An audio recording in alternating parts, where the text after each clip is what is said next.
Dies ire, dies illa, solvet seculum in favilla. Bago natin simulan ang kwentong ito, yung mga mahilig mag-comment ng emoji dyan, pakiiwasan na lang. Kasi ang sabi ni YouTube, mabablock kayo sa channel ko. Masakit yun para sa akin. Yung hindi ko na kayo makikita sa comment section. Kaya pakiusap, iwasan natin ang emoji sa comment section. Maraming salamat. Simulan na natin ito. Ang kwentong ito ay hango sa totoong buhay. Karanasan ko mismo ito. Taong 2000, Better Living, Parañaque City. Itong mga panahong ito, bagong lipat pa lang kami sa Parañaque. Galing kami ng Bacood niyan. Ang napili ng tatay ko na lipatan namin na bahay, yung dati nilang office. Naka 1-year contract kasi sila doon eh. Gawa nga ng lumaki yung advertising ng tita ko, naisipan nilang lumipat na sa mas malaking office. Yung bahay na nilipatan namin, 3 magkakadikit yun. Kami sa gitna. Yung nasa kaliwa may nakatirang medyo weirdo. Tapos doon naman sa kanan, bakante. Year 2000 kasi, kokonti pa lang ang nakatira sa Better Living nun. Yung SM Bigutan nga, hindi pa gawa nung lumipat kami. Yung style ng bahay namin, pagpasok mo sa gate, may makikita kang maliit na garahe. Tapos pagpasok mo sa garahe, bubungad sa'yo yung living room. Tapos bandang kanan, andun yung lamesa kung saan kami kumakain. Tapos may hagdanan doon papunta ng second floor. Pag dumiretso ka pa ng konti, kusina na. Tapos sa likod niyan yung labahan. Bago ka makarating ng second floor, sa unang bahagi ng hagdanan namin, may sasalubong sa iyong napakalaking salamin nakita yung labas. Tapos nandoon sa labas yung tangke namin ng tubig. Pagkaliwa mo, hagdanan ulit papuntang second floor. Ando na yung kwarto namin at kwarto ng mga magulang ko. Yung 2 kwartong yan, napagigitnaan niya ng isang CR. Parehong may access yung mga kwarto sa CR. Balik kwarto namin, CR sa gitna, at kwarto ng mga magulang ko. Tapos sa kwarto namin, merong veranda. Teka, nakalimutan kong sabihin. Doon pala sa gilid ng hagdanan namin, nandoon yung CR para sa ibaba. Lalakad ka sa maiksing hallway para makarating ka doon. Tapos sa gilid nun, sapatusan. Pinaliwanag ko lang para pumasok sa mga imahinasyon ninyo yung itsura ng bahay namin. Tsaka makakailang kwento ako sa bahay na ito. Kaya mainam na tandaan ninyo. Unang araw ng lipatan namin. Alam nyo, totoo yung kasabihan na wini-welcome ka. Napatunayan ko yun nung araw na ito. Habang nagbababa kami ng mga gamit sa truck, ako yung unang-unang umakyat para silipin yung taas. Excited na excited ako kasi first time naming lumipat ng bahay nun eh. Nung tumatakbo ko sa hagdanan paakyat, pagpihit ko pa kaliwa, may nakita akong ulong nakasilip sa kwarto ng mga magulang ko. Sobrang bilis nung nawala. Wala pang 1 segundo. Pero tandang-tanda ko yung ulo na yon. Ulo ito ng batang babae. Naka-headband, tapos kulay abo yung buong ulo. Hindi naman ako natakot kasi mas nangingibabaw yung saya eh. Tsaka baka namalikmata lang ako nun. Pero hindi. Nung nasa itaas na ako, bukas yung magkabilang pintuan ng CR. Kita ko yung kwarto ng magulang ko mula sa kwarto namin ng mga kapatid ko. Bubuksan ko na sana yung pintuan para silipin yung veranda. Nang biglang may narinig akong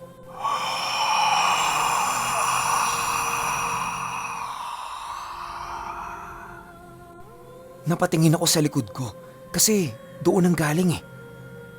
Pagtingin ko doon sa pintuan ng CR, nakasilip na naman yung ulo. Pero sa pagkakataong ito, hindi siya nawawala sa paningin ko. Nanigas yung buong katawan ko kaya ang ginawa ko, pilit kong inangat yung kamay ko para hawakan yung medalyon ko. Paghawak ko dito, sobrang init ng medalyon ko. Maya-maya pa, biglang humampas yung pintuan ng CR. Hindi lang isang pinto, kundi dalawa. Tatakbo na sana ako pababa nang biglang narinig ko si Ella na sumigaw din. Tumakbo ko kay Ella para itanong kung ano yung nakita niya. Ang sabi niya sa akin, pagsilip niya sa kwarto ng mga magulang namin, meron siyang nakitang matanda doon sa labas ng bintana. Sinilip ko yung bintana, pero imposibleng may makatungtong doon kasi puno yun ng mangga. Tapos garahe na ng kapitbahay namin. Yung tinuturo sa akin ni Ella, wala kang pwedeng tungtungan. Matapos yun ay bumaba na kaming dalawa ni Ella. Sinabi namin sa mga magulang namin yung nakita namin. Pero pareho silang natawa. Ang sabi nila, mga guni-guni lang daw namin yun. Ang iingay kasi namin, kaya winelcome kami. Lumipas ang 3 linggo. Normal na normal naman ang buhay namin doon. Hanggang sa isang araw, pumunta si Kuya Rico sa bahay namin. Kasi wala na siyang ibang matutuluyan eh. Lahat ng mga kamag-anak niya nasa malayong probinsya. Kaya sa amin siya tumira. Itong mga panahong ito, medyo may sayad na si Kuya Rico. Kung ano-ano na ang nakikita niya. Pakinggan ninyo yung kwento kong ilog para malaman niyo kung bakit siya nagkaroon ng sayad sa utak. Pero kahit papano, mas lamang pa rin naman yung katinuan niya. Kasi nakakasunod pa naman ito sa mga bilin sa kanya. Isang hapon, ako, si Kuya Rico, at yung ninong ko lang ang naiwan sa bahay. Biglang lumapit sa akin si Kuya Rico. Nakaupo ako nun sa garahe. Ang sabi nito sa akin, "Bo, may nakaupong duwende doon sa ilalim ng tangke oh. Tingnan mo, nakatingin sa'yo. Ang sama ng titig. Tinamaan mo ba yan?" Nagtataka ako. Paano ko tatamaan yun hindi nga ako pumapasok doon sa ilalim ng tangke. Kaya ang sabi ko, "Hindi maulay ko dyan. Hindi ko naman inaano yan eh." Maya-maya pa, nilapitan ni Kuya Rico yun. Tapos parang meron siyang pinapalo-palo. Bigla siyang nagsisisigaw doon ng, "Ayun! Sapul! Sapul yung ulo! Laglag! Laglag siya!" Ang sabi ko, "Hoy Kuya Rico, tigilan mo nga yan. Mamaya magkasakit ka eh." Tawa pa rin ng tawa si Kuya Rico habang tinuturo niya yung ilalim ng tangke. Ako naman pumasok na. Baka mamaya balikan ako eh. Hindi nga ako nagkamali. Kinaumagahan, nilagnat ng matindi si Kuya Rico. Nagkakaroon siya ng maliliit na sugat sa batok niya. Tapos gumagapang yung mga sugat na yun. Parami ng parami. 2 araw niyang ininda yung hapdi nun. Hanggang sa kumalat sa buong likod niya yung mga sugat. Laking pasasalamat na lang niya dahil merong bumisita sa amin. At yung bisita namin na yun ang nakatulong kay Kuya Rico. At ito ay walang iba kung hindi si Tito Jerry. Pumunta si Tito Jerry doon para bisitahin kami sa bago naming bahay. Saktong-sakto naman yon kasi magiinuman sila ng tatay ko. Nung tinawas niya si Kuya Rico, ang lumabas sa tawas nun, isang bilugang muka tapos merong 2 malaking mata at napakahabang ilong. Ang sabi ni Tito Jerry, kumpirmado nga, duwende yung tumira kay Kuya Rico. Kaya ang nangyari, tinapala na niya ng iba't ibang dasal si Kuya Rico. Tapos nilagyan na rin niya ito ng bakod para hindi na masundan pa yung mga sugat niya. Akala ni Kuya Rico ganun lang yung gagawin ni Tito Jerry. Pero hindi. Nung tapos na silang mag-inuman ng tatay ko, naiwan si Tito Jerry sa baba para maghintay ng 3:00 ng madaling araw. Yun pala ang gagawin ni Tito Jerry. Pupunta siya sa ilalim ng tangke at kakausapin niya yung pamilya ng mga duwende. Kwento ni Tito Jerry sa amin, hinubad niya yung suot-suot niyang medalyon para hindi masilaw yung mga yon. Kinalas niya lahat ng dasal niya sa katawan para hindi mapaso ang mga ito. At nung nandoon na siya sa tangke, galit na galit yung nanay ng duwende kay Kuya Rico. Noong una, ayaw pa nitong patawarin si Kuya Rico. Pero di kalaunan, nakausap ni Tito Jerry ito ng maayos. At napatawad naman si Kuya Rico. Gulat na gulat kaming lahat. Kasi kinaumagahan nun, Lahat ng mga sugat ni Kuya Rico, may mga langib na. Tapos yung iba tuyo na din. Imposible yon kasi basang-basa pa yung mga yon bago siya matulog. Ayon pa kay Tito Jerry, doon sa bahay na nilipatan namin, sobrang daming nakatira.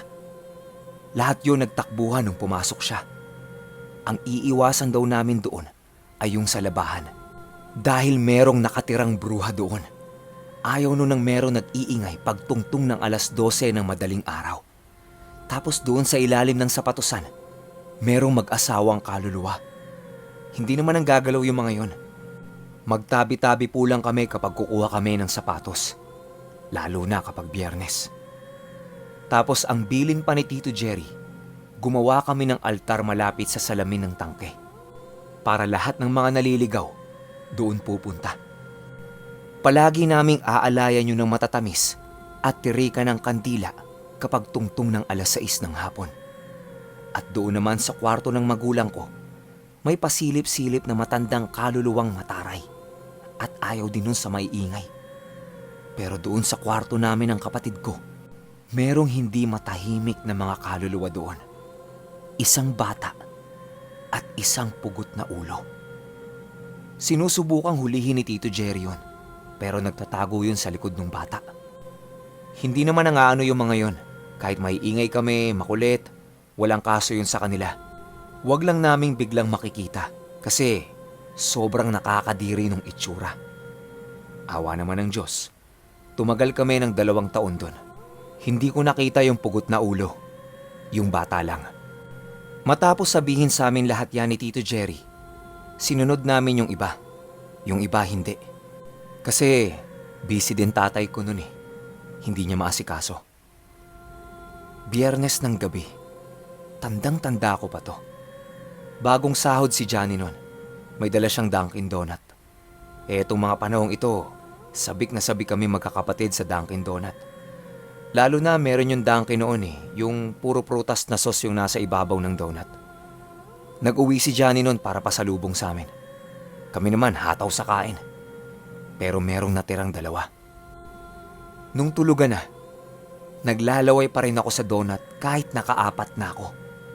Kaya sabi ko sa sarili ko, sige, kakainin ko na yung 2. Dahan-dahan pa akong bumaba ng kama nun. Kasi baka magising si Ella at si James eh. Makikain pa. Sinilip ko yung kwarto ng magulang ko. Tulog na sila. Sinipat-sipat ko naman yung baba ng bahay namin. Baka kasi meron pang nanonood ng TV eh. Pero wala na. Patay na yung mga ilaw sa baba. Tanging ilaw na lang sa garahe ang bukas. At nagbibigay ng mahinang liwanag sa baba hanggang sa may labahan. Nung pababa na ako at papunta na sa ref, meron akong narinig na kakaibang ubo.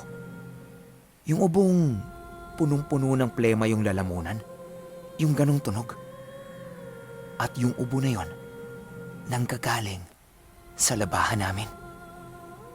Sinilip ko si Ninong, Johnny at Kuya Rico. Tulog na tulog naman sila. Humihilik pa nga eh. Hanggang sa maya-maya pa, narinig kong tumutunog yung gripo sa labahan. Kasabay ng pagtunog ng gripo, yung sunod-sunod na pag-ubo.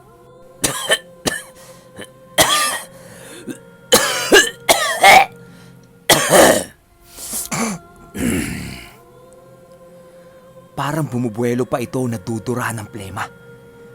Nagtataka ako kasi andun yung 3. Tulog yung magulang ko at tulog si Ella at si James. Ang nasa isip ko nung mga oras na yon, sino yun? Tumungtong ako sa lababo para silipin kung sino. Pagtingin ko sa labahan, may naaninag akong napakalaking anino.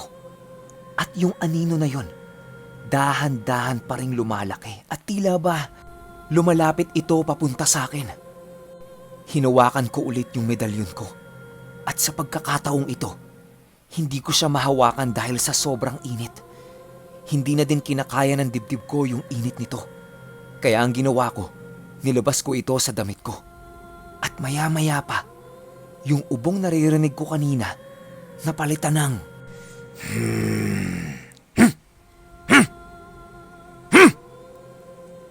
3 beses yun. Pakiramdam ko pinapaalis niya ako o ayaw niya akong nandoon. Yung kilabot ng buong katawan ko sobra-sobra. Para akong nakalutang sa hangin tapos hindi ko maramdaman yung mga paa ko. Tsaka hindi ako makagalaw. Kaya gumawa ko ng ingay para merong magising. Laking pasasalamat ko na lang at nagising yung ninong ko. Paglalarawan sa akin ng ninong ko sa itsura ko nun, dilat na dilat yung mga mata ko. Nakakunot yung noo. Tapos nakaamba yung mga kamay ko na parang meron akong susuntukin. Pero ako sa sarili ko, sa pagkakatanda ko, niyakap ko na lang yung ninong ko nun tapos parang umiiyak ako. Pinainom niya ako ng tubig. Tapos sinabihan niya akong guni-guni ko lang yon. Pero hindi. Alam ko sa sarili ko kung ano yung nakita ko. Matapos ang insidenteng yon, umakyat na ako sa itaas at natulog na lang ako. So alam nyo na kung gaano ko kamahal yung donuts. Alam niya ng mga friend ko sa Facebook na subscriber ko rin. Patay na patay ako sa donut. Okay, alam nyo, marami kaming karanasan sa bahay na to eh. Hindi ko na lang kinuwento sa isang kwentuhan lang. Baka kasi abuti ng isang oras. Hindi lang ako. Yung nanay ko, si James, Ella, pero pinakamatindi yung sa tatay ko. Kasi nung nagkasakit siya, maraming makukulam yung nagtulong-tulong nun para ma-penetrate yung poder niya. Tapos ginamot din siya ni Tito Jerry doon sa bahay na yon. Kasabay niyan yung paggaling ni Ate Ami. Basta, marami pa talaga to eh. Yung sa akin muna yung kinuwento ko. Pero kung tutuusin, kulang pa to eh. Meron pa isang beses, habang nagdadasal ako sa kwarto namin, yung merong humawak sa ulo ko. Tapos hinimas-himas. Grabe yun. Si James naman nakipaglaro dun sa bata.